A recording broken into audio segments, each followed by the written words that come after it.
Oui, bonjour à tous. Donc, le forum Azimut a le plaisir de vous présenter une conférence sur les études d'art, donc construire son parcours de formation. Alors, comment ça va se passer? Donc, on va vous présenter trois formations artistiques. Donc, on va vous parler bien sûr du contenu, des conditions d'admission, de la finalité de la formation, de la poursuite d'études, de la sélectivité aussi, hein, éventuellement les portes ouvertes, tout ça, hein. Donc, après, on va vous présenter la licence art. Ensuite, le DNMAD, donc le diplôme national des métiers d'art et du design, et le DNA, le diplôme national d'art. Voilà. Donc, Alors, Monsieur Richard et Monsieur Poulard du lycée Vauban vont nous présenter donc le DNMAD avec les deux spécialités, donc le design de produits et création métal. Donc là, pareil, vous aurez donc une présentation. On vous laissera un temps pour les questions et réponses. Ensuite, on passera à la deuxième formation. Donc c'est Isabelle Laurent qui présentera donc le DNA. Hein, pareil, questions-réponses après. Et en dernier, on aura Monsieur Simon Ledouaré qui nous présentera donc la licence art de l'UBO. Voilà, bon, on va démarrer. Donc. Bonjour, donc on va vous faire une présentation à deux voix pour le DNMAD, Diplôme national des métiers d'art et du design. Pourquoi à deux voix? Parce que ce n'est pas une formation unique. Sous cette appellation DNMAD, ça regroupe tout un ensemble de formations dans la France entière avec des spécialités toutes différentes les unes des autres. Et au niveau de lycée Vauban ici à Brest, on a vraiment deux parcours très très différents qui nécessitent deux inscriptions très différentes aussi. Donc il ne faut pas envisager de s'inscrire dans un DNMAD au lycée Vauban ou au DNMAD du lycée Vauban. Il faut vraiment s'inscrire soit en DNMAD création métal pour faire de la création métal, et là on va vous présenter deux petits films qui présentent les deux spécialités, ou alors s'inscrire en DNMAD design de produit pour faire du design de produit. Donc ce n'est pas un seul parcours de formation, c'est vraiment deux parcours de formation, certes qui ont beaucoup de points communs, mais qui ont aussi des différences, et sur lesquels on ne peut pas passer de l'un à l'autre en cours de cursus. Donc dès cette année, pour vous ou pour ceux qui sont en terminale, qui vont s'inscrire sur Parcoursup, bien faire attention de savoir dans quel DNMAD vous vous inscrivez. Vous en trouverez aussi d'autres au niveau du salon ici. Il y a des écoles publiques, il y a des écoles privées qui préparent aussi des DNMAD, mais des appellations différentes, des spécialités différentes, en design d'espace, en design de mode, en design graphique. À chaque fois, c'est des parcours bien différents. Donc il faut faire attention à ce premier niveau de précaution à prendre. Donc pendant que je fais lancer la vidéo, je vais laisser peut-être Mick prolonger la discussion. Tu peux faire un numéro de claquette ou quelque chose le temps que je gère. Donc je voulais vous parler un peu du principe du DNMAD. C'est un diplôme équivalent en licence, donc en 3 années. La première année est consacrée à des bases de la démarche de projet en design et en création métal, et à l'acquisition de bases techniques dans différents domaines, dans tous les domaines d'histoire de l'art, d'expression plastique, de techniques d'artisanat. Tu lances déjà? Ouais. Ouais, pardon, c'est parti tout seul. Ok. Je vais laisser passer. On va laisser la vidéo parler. Se déroule sur 3 ans.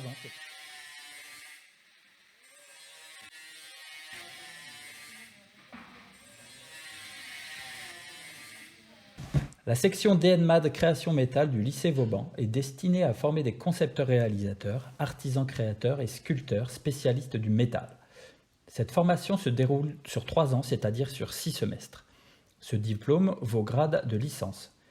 Il y a 15 étudiants par promotion. Ce diplôme est accessible aux étudiants ayant un bac STD2A, un brevet des métiers d'art, un bac général ou un bac professionnel en lien avec les arts appliqués ou le travail des matériaux. Centrée sur le métal, l'approche est pourtant pluridisciplinaire.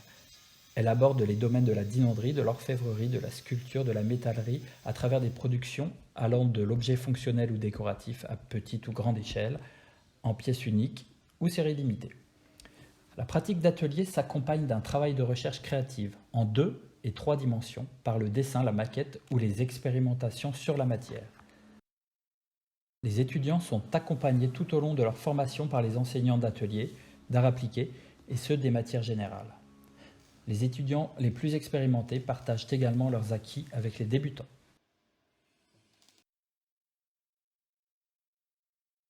Moi, c'est Isadora, j'ai 25 ans et avant, j'ai déjà fait des études d'ingénieur. Après, j'ai travaillé quelques années et j'ai voulu me replonger dans des études plus artistiques et artisanales. C'est pour ça que j'ai fait cette formation. Salut, moi je m'appelle Lucas, j'ai fait STI 2D avant. Après j'ai arrêté mes études pendant 3 ans et j'avais envie de me mettre dans le métal, mais pas dans l'industrie. Donc DNMAD ça convenait bien, c'est vraiment une grande partie artistique et une bonne approche du métal. Alors moi je m'appelle Lise, j'ai un bac STD2A et j'étais intéressée par la bijouterie mais je savais pas trop, je trouvais que c'était un domaine assez fermé et j'ai découvert le DNMAD métal et j'aime particulièrement l'approche artistique. Il faut vouloir aimer travailler en volume et puis aimer travailler de nouvelles matières et puis aimer le dessin surtout quand même parce qu'on va faire de la peinture, de l'aquarelle et tout ça et puis même il y a différents métaux. Et faut avoir une bonne approche carrément, et être ouvert et vouloir découvrir, je pense. À part l'atelier, on a des cours plus généraux, comme par exemple on a de la philo, on a aussi du français, de l'économie, on a aussi de l'anglais et de la technologie, qui est super pertinent pour la formation. Ça nous donne vraiment toutes les bases théoriques, on n'a pas forcément le temps de voir en atelier. Et après c'est beaucoup de cours d'art plastique si je puis dire, c'est beaucoup de dessin et aussi de la mise en forme autre que sur du métal. Après en atelier, je pense ce qu'on fait en première année, on peut vraiment différencier deux choses. Il y a les exercices du coup comme par exemple les demi-sphères ou les ellipsoïdes. Donc ça c'est vraiment c'est des exercices imposés, donc on part, on sait directement où on va, c'est vraiment pour faire de la pratique et apprendre des techniques. Sinon après il y a des projets plus personnels, donc comme par exemple ici, donc ça sont des luminaires qui marchent avec des bougies. Donc là c'est vraiment toute une autre démarche de recherche et de conception.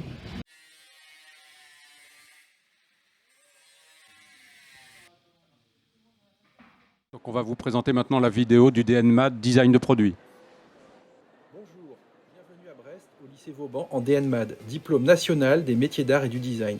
Mention objet, spécialité design de produit. Une formation qui se déroule juste après le bac, en 3 ans, valant grade de licence. Concevoir des objets ou faire du design de produit, c'est travailler dans des contextes très variés, allant de l'objet industriel en grande série à l'objet d'exception à l'unité, en passant par l'artisanat et la conception de pièces en série limitée. Le designer d'objets s'intéresse au domaine du mobilier, du luminaire, des déplacements, des équipements publics, des objets techniques, des arts de la table, du packaging, du design culinaire et bien d'autres domaines encore. L'enseignement est progressif. La première année compte 30 heures de cours par semaine de découverte et d'acquisition des fondamentaux. En plus des ateliers spécifiques au design, on y retrouve les humanités, l'anglais, l'économie. Les étudiants découvrent des sujets, des contextes et des méthodes de travail les plus variées possibles. Ils doivent aussi effectuer un stage d'observation d'entreprise de 2 semaines.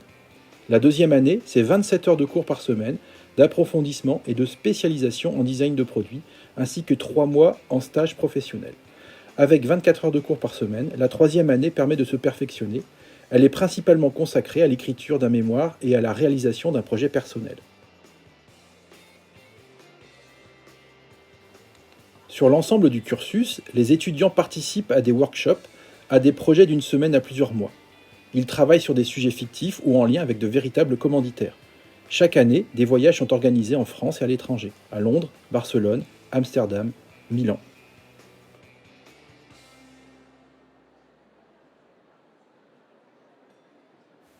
Dans la salle principale organisée en open space, chaque étudiant dispose d'un espace de travail personnel. On y trouve tout un ensemble de matériel en libre accès. On attache aussi une grande importance à l'aspect convivial. Dans la pièce juste à côté, 30 ordinateurs en libre service sont équipés avec la suite Adobe CC, Illustrator, InDesign, Photoshop et Rhinoceros 3D. Ils sont reliés à une imprimante couleur A3 et à une imprimante A0. L'atelier photo comprend un studio de prise de vue professionnel et un cube light. L'atelier maquette permet de réaliser les maquettes et prototypes que vous avez vus en début de présentation. Il est équipé d'outils électroportatifs, de ponceuses électriques, rabots sur table, scies à ruban, tours à bois, cabines de peinture, thermoformeuse et aussi d'une machine de découpe laser. Cet espace constitue l'un des points forts de notre DNMAD objet. Tous ces équipements et ces matériaux sont mis à disposition gratuitement. Ils sont partagés par seulement 45 étudiants, 15 par niveau. Ils y ont accès en permanence. Un point très important, les études sont gratuites.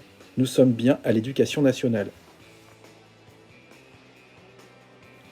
La grande majorité des étudiants complètent leur formation en DSAA, Diplôme supérieur des arts appliqués, en master ou à l'ENSCI. Ils travaillent ensuite dans des agences de design, des entreprises et des grands groupes ou en indépendant, tout près d'ici pour certains, partout en France et en Europe et à l'autre bout du monde pour d'autres, du Japon aux États-Unis. Il ne vous reste plus qu'à envoyer votre candidature sur Parcoursup et nous l'étudierons avec la plus grande attention. Donc voilà la présentation de nos 2 DNMAD. Est-ce que vous avez déjà des questions spécifiques sur ces 2 parcours? Ou alors on passe à la présentation des autres spécialités, des autres types de formations. Puis ensuite on répondra peut-être à des réponses à des questions plus globalement. Pas de questions particulières pour l'instant? Ok, donc si vous voulez revoir les vidéos, elles sont accessibles sur le site de notre établissement. Donc s'il y a des précisions qui vous ont échappé, n'hésitez pas à les revoir en ligne, il n'y a pas de souci. On va passer à la présentation de l'ESAB. L'ESAB, ça veut dire École européenne supérieure d'art de Bretagne. Donc moi aussi, j'ai une petite vidéo à vous présenter. Bienvenue à l'ESAB. Nous sommes l'École européenne supérieure d'art de Bretagne. Implantée dans 4 villes, Brest, Quimper, Lorient et Rennes. Nous sommes une école d'art, de communication et de design. L'ESAB fait partie du réseau des écoles supérieures d'art et de design public qui dispense un enseignement de haut niveau, reconnu à l'échelle européenne, pour un coût à la portée de toutes et de tous.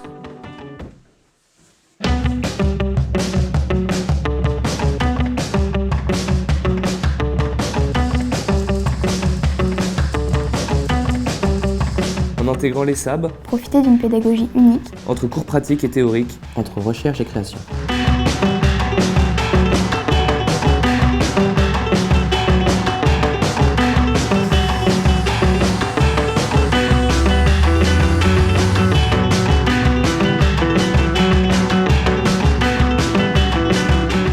À l'ESAB, nos formations sont validées par 2 diplômes reconnus par l'État. Le DNA valant grade de licence et le DNSEP valant grade de master. Nos enseignants sont tous des artistes, des designers ou des théoriciens.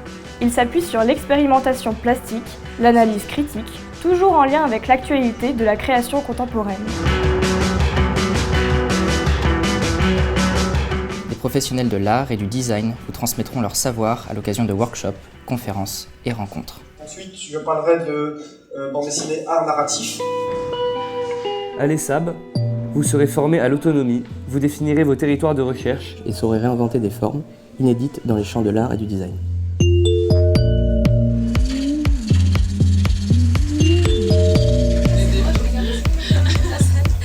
L'ESAB vous propose des ateliers techniques performants encadrés par une équipe de techniciens qualifiés. On met les mailles 3 fois dessus.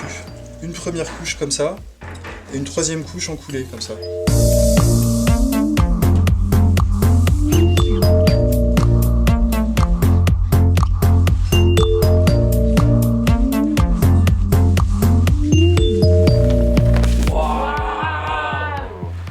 L'école mettra à votre disposition du matériel professionnel de haut niveau dans des domaines très variés. Action.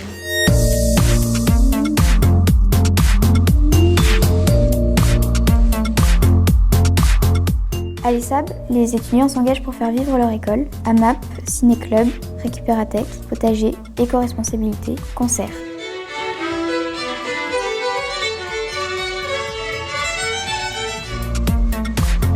L'ESAB entretient un lien très fort avec l'océan.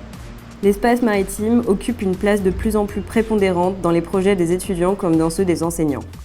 Le développement durable fait partie des enjeux sociétaux et globaux majeurs des années à venir. Étudiants et diplômés, nous nous en saisissons. comme se diplômer en Master Design de la transition autour de sa création d'un cuir d'algue. L'ESAB est une école ouverte sur son territoire. Nous échangeons en permanence avec les professionnels lors de nos stages, au cours de nos projets. La Bretagne bénéficie d'une offre culturelle riche, de nombreux partenariats sont tissés avec des structures locales, régionales et nationales.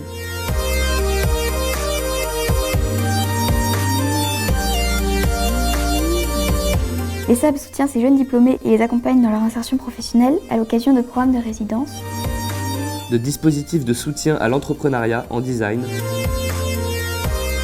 ou encore par l'organisation d'expositions. L'ESAB forme des créateurs et des créatrices de France. Bonjour. Bonjour. Et d'ailleurs. Hola. Salam. Hallo. Hoi, je m'appelle Anaïs. Salam Anna. Je suis Andrea. Ik ben Anke. Je suis Niaga Armel. Bienvenue à l'ESAB. Willkommen l'ESAB. Benvenuti all'ESAB. Bienvenue à l'ESAB. Willkommen an der ESAB. Welkom bij ESAB. ESAB에 오신 걸 환영합니다. And welcome to ESAB.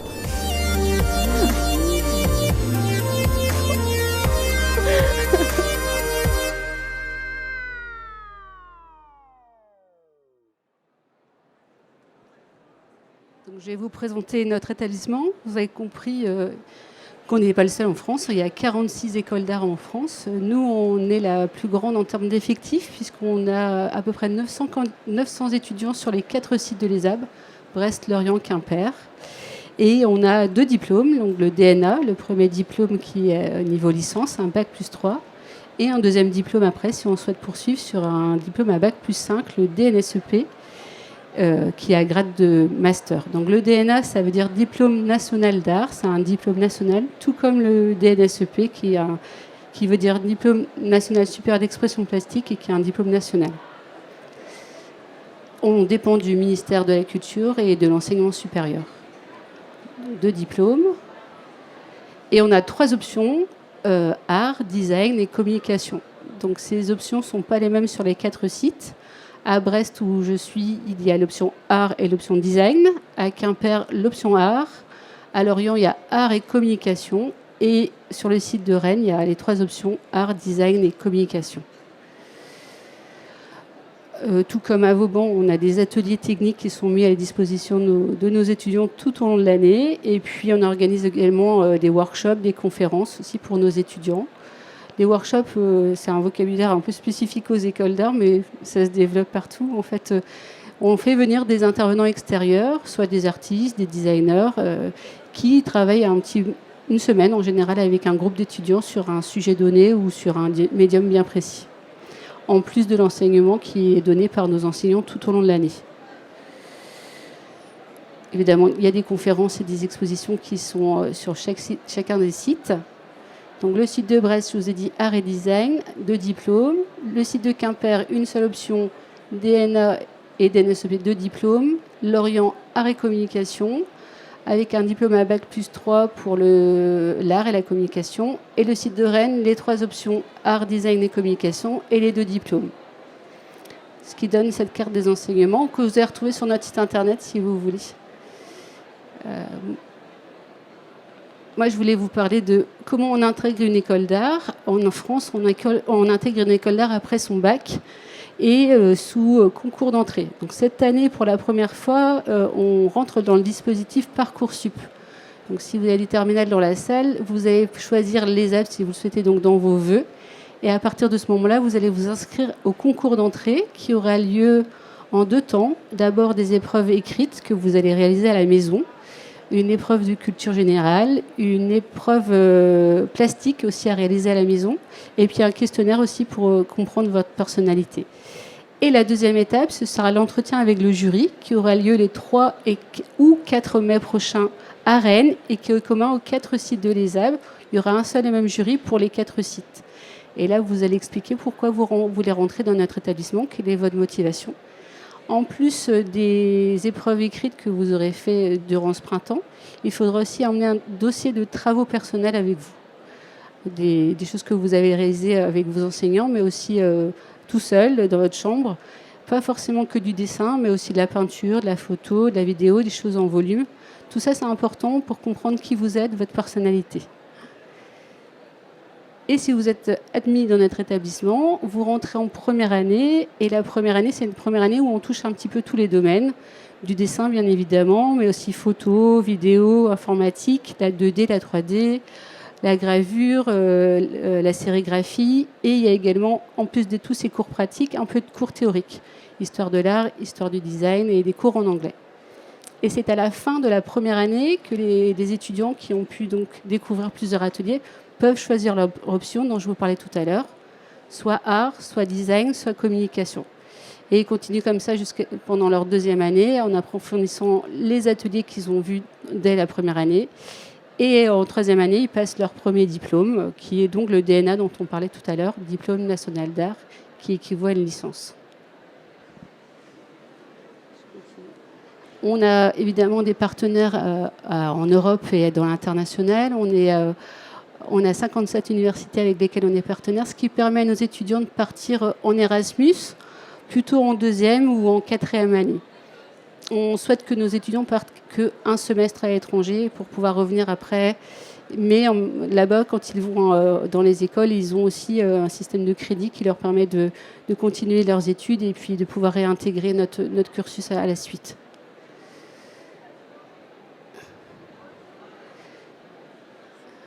Je vous invite, moi je suis chargée de communication, je ne me suis pas présentée, mais je vous invite à rejoindre nos réseaux sociaux. Comme ça, vous aurez plus d'informations, puis vous verrez aussi les travaux que font nos étudiants tout au long de l'année. Et petit rappel, les journées portes ouvertes, pour Brest, c'est le 11 février, pour Quimper, c'est le 15 février, Rennes et Lorient, c'est le 4 février. Je vais laisser la parole à Simon. Il y a des questions, pardon.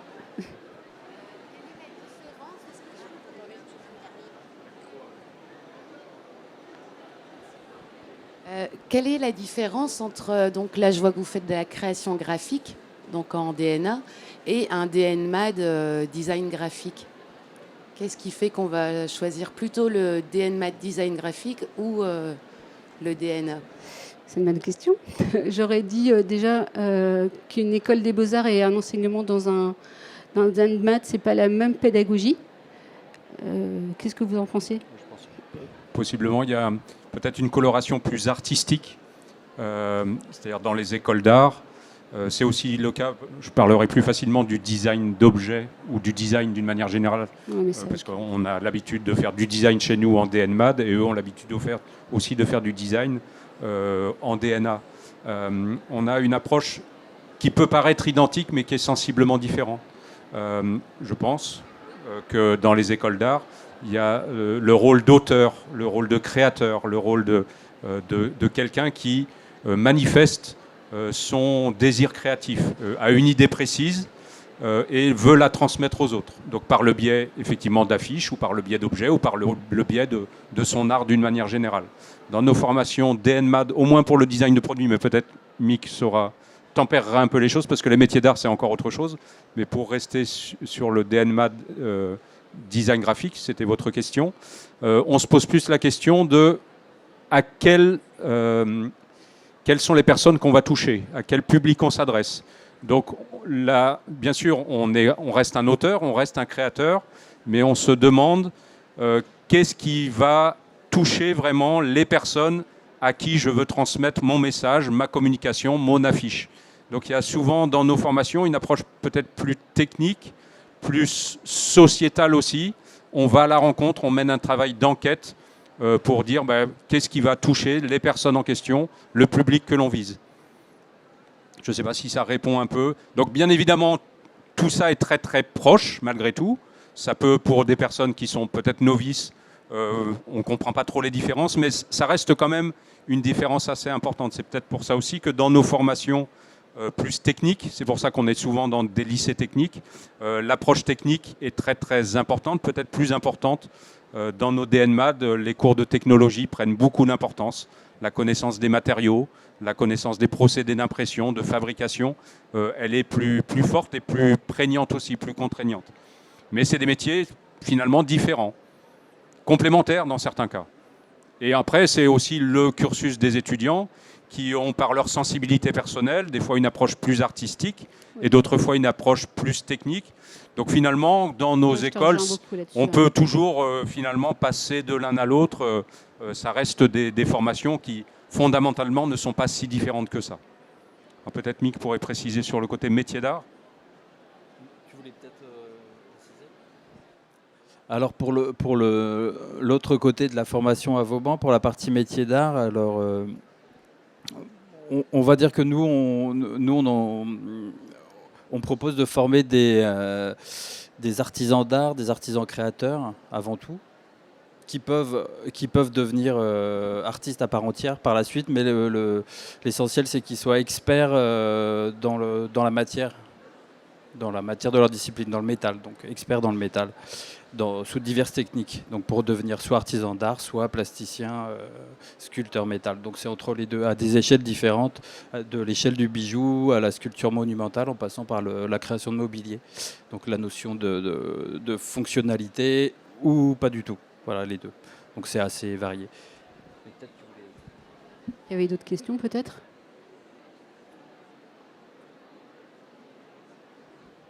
On va te passer la parole, Simon. Bonjour à toutes et tous. Je m'appelle Simon Douaré. Donc moi, je suis enseignant au sein de la licence art à l'UBO, à l'université. Et donc la licence est assez récente, elle a 6 ans.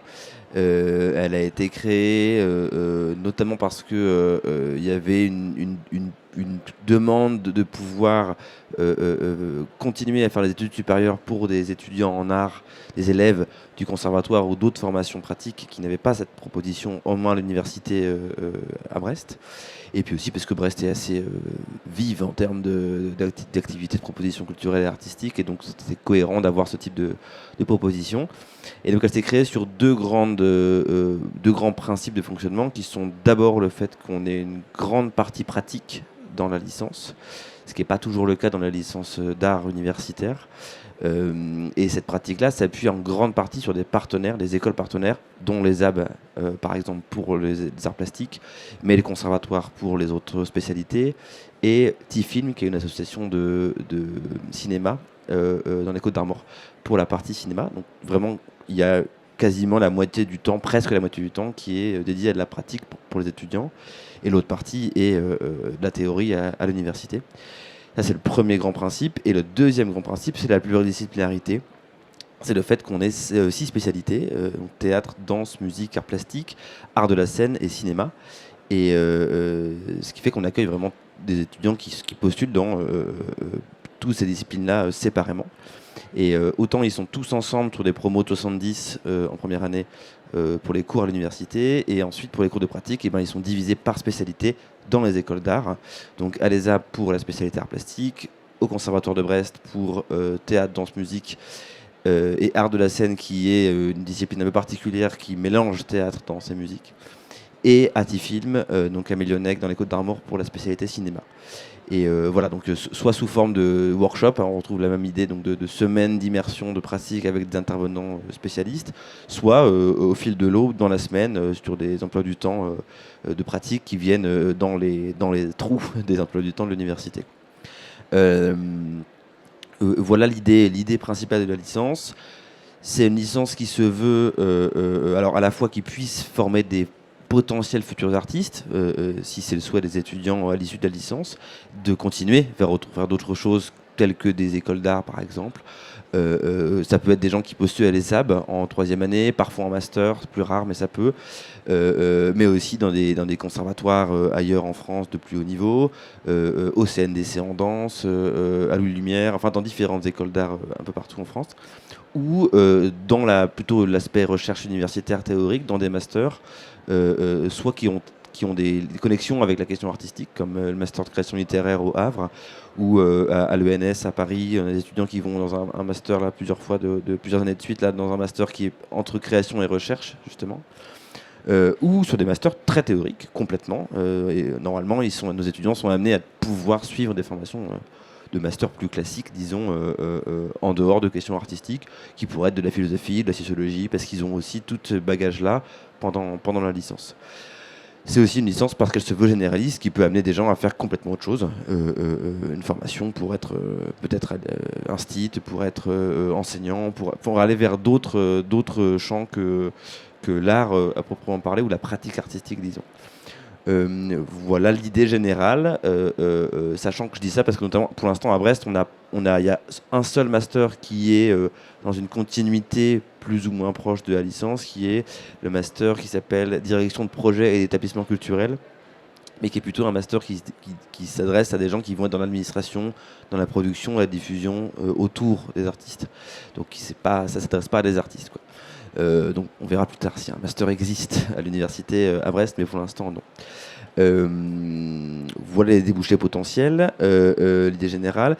Et pour postuler, comme c'est l'université, on passe classiquement nous aussi par Parcoursup, avec les délais et les fonctionnements qu'on connaît dans l'ensemble des formations.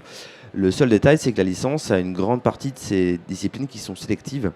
Donc c'est les dossiers qui sont assez fournis, on demande quand même d'abord évidemment des travaux artistiques. Il faut nous montrer ce que les lycéens ont fait avant, ceux qui postulent.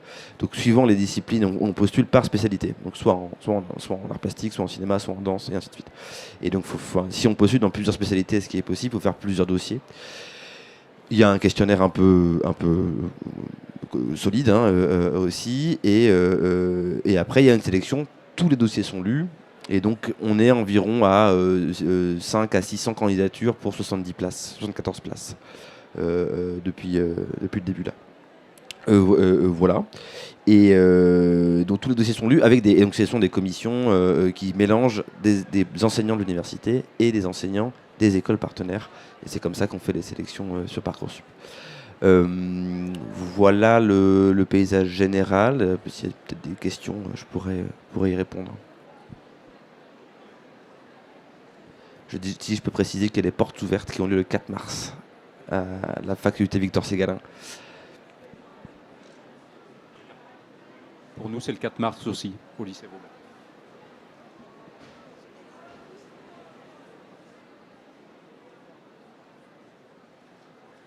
Il y a une question au fond.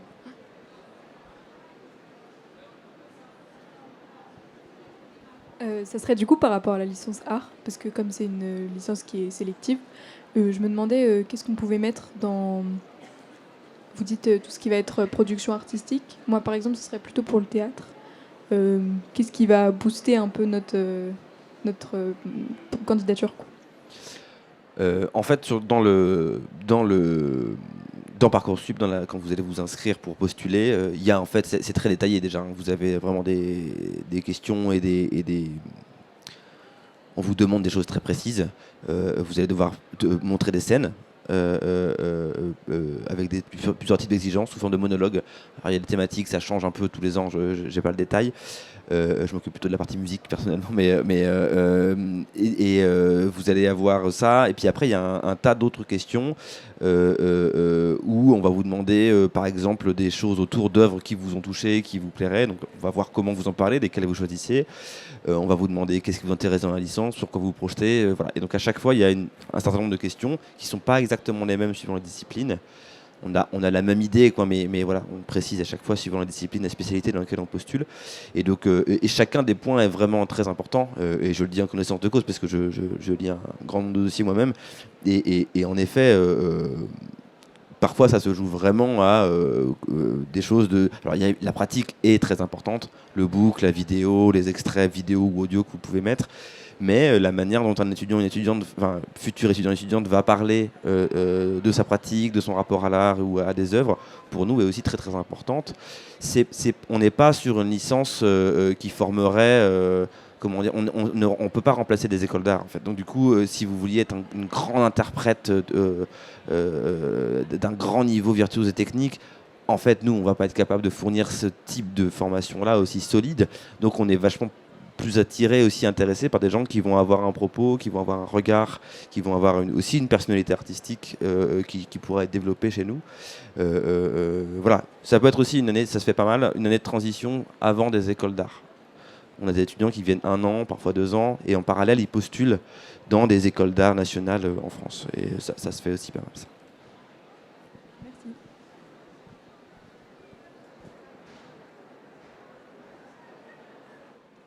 qu'il y a d'autres questions ?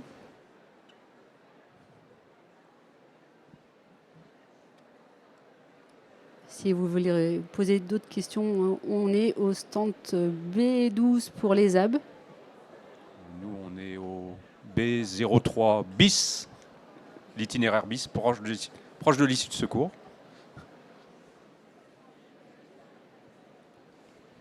Et nous, on n'est pas là, je crois. Donc je suis là. Voilà. Bonjour, je voulais juste vous demander, c'est possible de faire une journée d'immersion à l'ESAP et à Vauban? Chez nous, c'est possible, oui. On en discute après si vous voulez. Chez nous aussi, on vous invite à faire ça en 2 étapes. Première étape, c'est venir aux portes ouvertes. Et c'est après les portes ouvertes qu'on détermine des dates précises pour des immersions. Immersion, c'est une journée en général. On essaye de trouver la journée qui convient bien au candidat ou à la candidate pour venir voir et du coup profiter de cette journée pour visiter l'ensemble de nos locaux, participer à des cours avec d'autres de nos étudiants. On essaye aussi de trouver cette journée, que ce soit une journée un peu particulière, une journée de restitution de projet par exemple, ce genre de choses, pour que ça ne soit pas une journée banale non plus, que ça soit une journée dans laquelle on voit également le résultat de plusieurs semaines de travail. Merci. Je peux vous redemander de reformuler, c'est au sujet de la licence art. Comment est-ce que vous donneriez envie à un jeune qui fait du théâtre ou qui est intéressé par différentes disciplines artistiques de suivre la licence art? Parce que j'avoue que ça m'a un peu déçu, la manière dont vous l'avez qualifié tout à l'heure en disant que c'était un tremplin pour aller ailleurs. Et donc, du coup, ça m'embrouille un petit peu l'esprit. Je dis ça parce que il n'est pas question de dire qu'on forme des artistes à l'issue d'une licence. Enfin, nous, non, en tout cas. Et ce serait... voilà, on ne veut pas laisser planer ce petit doute-là, c'est-à-dire qu'il va falloir faire d'autres choses, soit d'autres formations, soit une pratique, qui sera celle de l'artiste futur. Mais voilà, c'était pour préciser cette chose-là de manière claire. Et puis, moi-même, étant artiste, moi-même, on est pas mal d'enseignants à être praticiens. En plus de notre parcours universitaire qui nous amène à enseigner, et donc c'est pour ça que c'est important de préciser ce point-là. C'est pour ça que je disais ça. C'était pas pour dire que c'était pas bien la licence, c'était pour dire que y a un parcours après qui est nécessaire si on voulait suivre ça. Sur l'intérêt qu'on pourrait voir pour un étudiante qui souhaiterait par exemple faire du théâtre et qui viendrait chez nous, c'est vraiment pour moi cette double entrée-là qui est le socle. C'est on va avoir quasiment autant de pratiques que de théorie dans la licence, ce qui est du coup une espèce d'endroit un peu entre deux, comparé à d'autres formations qui vont proposer soit quasiment que de la pratique avec un tout petit peu d'accompagnement théorique dans des écoles d'art, ou à l'inverse dans des formations plus type études théâtrales à l'université, où la pratique est moindre, voire parfois inexistante, puisque c'est vraiment des cursus théoriques. Nous, on est vraiment à l'endroit où les deux se répondent. On aime bien dire, un peu comme slogan, penser sa pratique et pratiquer sa pensée. On aimerait bien développer cette idée-là. Et il nous semble, nous enseignants de la licence, que c'est une manière de construire des artistes qui pensent un geste aussi grâce à tout ce suivi-là théorique. Et l'autre élément qui me semble vraiment important et qui doit, je pense, aussi attirer instinctivement des gens qui voudraient postuler, c'est-à-dire que si c'est pas quelque chose qui intéresse les étudiants, ça ne marchera pas, c'est la pluridisciplinarité, pardon. Ce qui fait que, par exemple, à l'université, ils vont avoir des cours. On est en théâtre, par exemple, quelqu'un qui sera en théâtre, en spécialité théâtre, va avoir des cours d'histoire de la musique, des cours d'histoire de la danse, des cours d'histoire de l'art contemporain, des cours théoriques en philosophie qui concernent l'ensemble des arts. Et du coup, si les étudiants se disent je vois pas ce que moi, faisant du théâtre ou de la musique, quel intérêt j'aurais à avoir des choses autour de la question de la danse, clairement, il ne faut pas venir dans la licence, c'est sûr. Ce qui est intéressant, nous semble-t-il, c'est justement cette rencontre-là aussi entre les pratiques et entre les différentes spécialités artistiques, les différentes disciplines. D'ailleurs, il y a des espaces qui existent, autant la pratique dans les écoles d'art est séparée par spécialité, autant au sein de l'université, on a des espaces de création qui sont vraiment pluridisciplinaires, où il y a vraiment des temps de travail assez conséquents toutes les semaines, où on peut faire de la création, où tous les étudiants sont mélangés, toutes les disciplines sont mélangées. Donc pour moi, c'est vraiment ça l'enjeu, c'est d'avoir un rapport oui, d'artiste créateur nourri par une pensée et d'autres arts. C'est ça qu'on développe le plus au sein de la licence.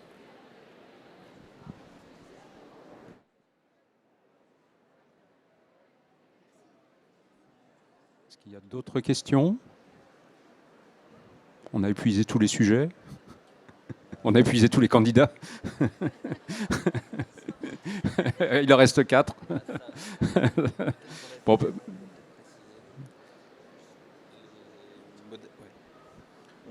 pour le DNMAD au lycée Vauban, on a oublié, il me semble, de préciser les modalités d'inscription sur Parcoursup et ce qu'il faut mettre dans son dossier pour... Il y a outre le dossier personnel sur Parcoursup, il y a un portfolio au format PDF à déposer. C'est important parce que c'est la seule manière pour nous de pouvoir repérer ce qui sort de l'ordinaire chez le candidat, parce que des notes et des appréciations, ça parle plus ou moins bien, mais ça ne permet pas de cibler la personnalité, les capacités, votre vécu, ce que vous faites à côté. Donc il ne faut pas hésiter à le nourrir d'une manière la plus large possible, dessin, photo, volume, tout ce qui peut amener de l'eau à notre moulin. Voilà. Et la lettre de motivation, bien entendu, qu'il faut qu'on va lire avec intention. Voilà.